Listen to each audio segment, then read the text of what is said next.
عوام پاکستان پارٹی کے رہنما مفتاح اسماعیل نے شکوہ کیا ہے کہ نون لیگ اور پیپلز پارٹی نے بجلی کے یونٹس فری دینے کے وعدوں کو وفا نہیں کیا۔ گزری میں کے الیکٹرک کے دفتر کے باہر میڈیا سے بات چیت میں انہوں نے وزیر اعظم سے بجلی کی قیمتوں میں اضافے پر نظر ثانی کی اپیل کر دی۔ مسلم لیگ نے 200 یونٹ فری کہا تھا، پیپلز پارٹی نے 200 نہیں کہا تھا، 300 یونٹ فری کہا تھا۔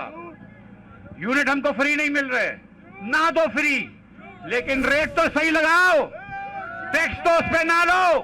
2015 سے آج کے ریٹ میں 350% اضافہ ہوا ہے۔ میں پوچھتا ہوں 2015 سے آج یہاں پہ کتنے لوگ ہیں کہ آپ کی تنخواہوں میں 350% اضافہ ہوا ہے؟ کہ الیکٹرک والوں اوور بلنگ بند کر دو۔